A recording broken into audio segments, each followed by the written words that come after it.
we got a hard faction wars tips and tricks video for you guys today that's helped me beat some of the earlier stages. For some of you guys that are watching this in the future, hard mode just came out a few weeks ago, so we are still very early in the stages of hard mode faction wars, but we're going to show you some tips and tricks that's helped me so far. Welcome in, my name is PJ, and this is another Raid Shadowlands video, and let's get right to it. Like I said, the hard mode just came out. Some of these stages we haven't even opened yet, so in a day, Knight's Rev will open up for the very first time along with Dark Elves, which is pretty exciting. We've never hit those yet for hard mode. I've gotten every single star so far that's been available, which is pretty exciting, and I'm going to show you guys some ways that I did that. So let's take a look at some of the conditions and show you how you can beat them maybe a little bit easier than you thought. So this is going to be for the first probably I'd probably say 1 to 9. We haven't experienced anything really past that too much, so this is gonna be for more early stage faction wars. I'm gonna, obviously there's the easy ones. I'm like, use provoke set, use stun set. If you don't have those champions, like, those are easy.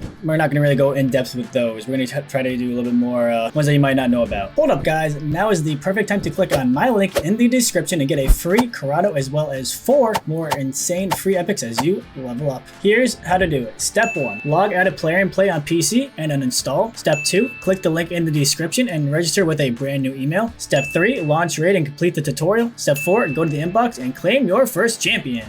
Don't miss out on your chance to get a free Karato after signing up, as well as Uugo, Rector Drath, Tagoar, and Mausoleum Mage as you progress through the game. So click on my link right now and let's crush this together. So we're going to start off here, manipulate buffs and debuffs duration 20 turns. So this could be tough if you don't have a champion that increases your buffs or decreases the duration of enemy debuffs or buffs. Then you might be like, how am I supposed to beat this? There's other ways. Masteries. So if you use lasting gifts or master hexer, you can see here, has a 30% chance to extend the duration of any debuffs cast by this champion. Will not include stun, sleep, provoke. So it doesn't count these debuffs. And then if you come in here at lasting gifts, there's a 30% chance to extend buffs. So if you have either of these on a few of your champions, you'll actually be able to get that challenge done pretty easily, even if you don't have a champion that can extend or decrease the duration of champions buffs or debuffs. So that was going to be the first tip. I would say is a pretty nice one to know.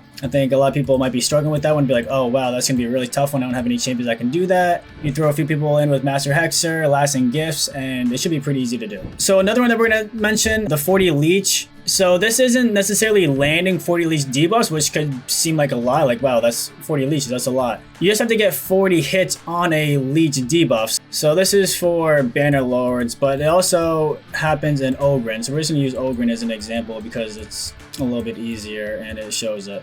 So Ogren, land 10 debuffs. There's a few people in Ogrens that you could use leech in. I'm pretty sure Lauren has an AoE leech, but a lot of people probably don't have Lauren leveled up or built, which is understandable. He's not really using many other content, but someone that is using a lot of content is Uugo. What does Uugo have? She has an A1 that has a leech single target, so it's not gonna be AoE, but you can place it 1 or 2 times on a few different champions and then just have your champions hitting into that 1 or 2 leeches to get the leech hits. Multi-hitters also will count for this, so you can use that for your advantage. If you have a champion that has a multi-hitter A1 that's not going to do that much damage maybe just to get the hits off, you could use that to also help get the challenge done. So that is another quick tip for you. Let's keep going.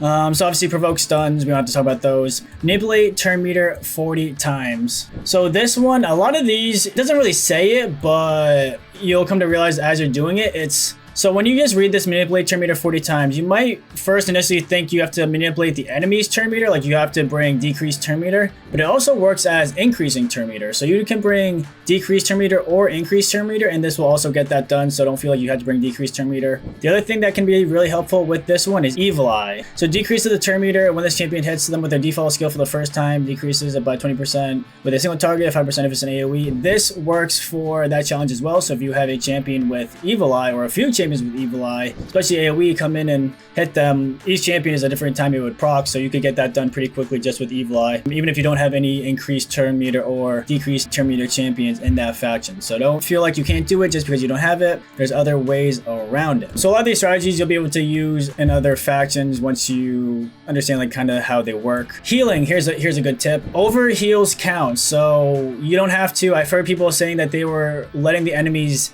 do damage to them so then they could heal themselves up because they were afraid they weren't doing enough healing. You could do that, but you really don't have to. Like I said, over healing counts. So even if your champions are full health and you use a healing move, you'll still get credit for the healing. So that one is actually not too bad. Just make sure you're using the over heals. Poisons, we got the toxic set. Burns, okay, this is a good one, burns. So I want to specifically talk about this one in barbarians because I know some people not have an issue with burns and barbarians because they have multiple burners, but depending on who you have, if you did your referral accounts, you'll have Chronum, which is a legendary champion barbarian who does, I believe, AoE HP burns or does a lot of HP burns. So if you have him, you don't have to worry about it. But if you don't have your referrals done, you might have a Farkin the Fat. People call him Fat Man, but Farkin the Fat, he's an epic barbarian and he does an HP burn on the A2, but it's not an AoE, it's single target, which kind of stinks. You'd have to get around to that skill 5 times for it to get this done. But debuff spread works with a lot of these challenges. So if you have Loki, which a lot of people have Loki,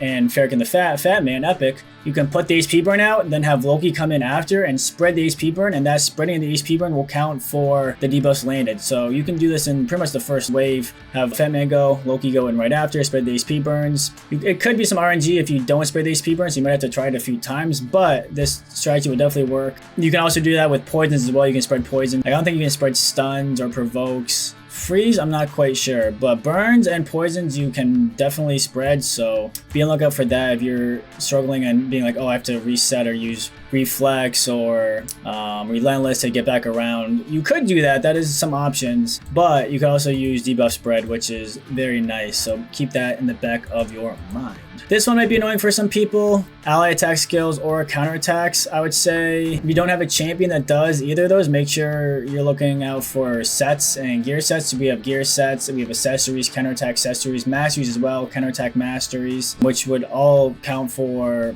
doing this challenge. Granted, you have to kill the enemy, so you have to be careful, but you can use those to help take these challenges down, so make sure you're taking advantage of those. It's really going to be lots of taking advantage of gear sets, masteries to help beat some of these challenges. Those look like the biggest ones I would say people are going to have issues with. If there's any other ones that I haven't mentioned in the first 1 to 9 stages that you're having troubles with, please leave a comment, let me know, and I can try to help you out with that. Bombs, depending on who you have, could be tough. You kind of need to have a bomber. You could spread the bombs though, so that's another thing.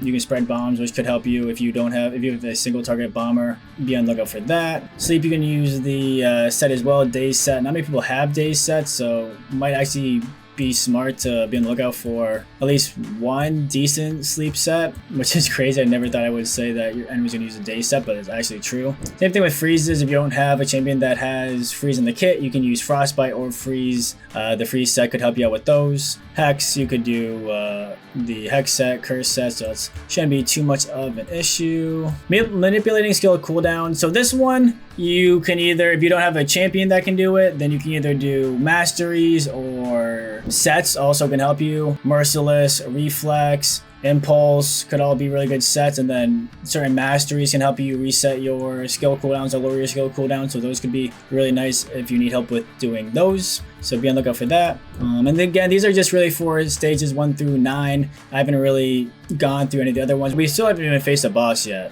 which is going to be pretty interesting. Decreased speed. There's no set for decreased speed, so hopefully you'll have a champion with decreased speed.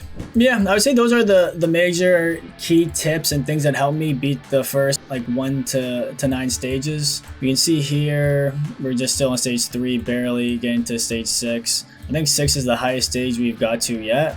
So it's gonna be interesting to see once we get to the bosses and further how they go and how the challenges are. If you guys are liking this content, let me know.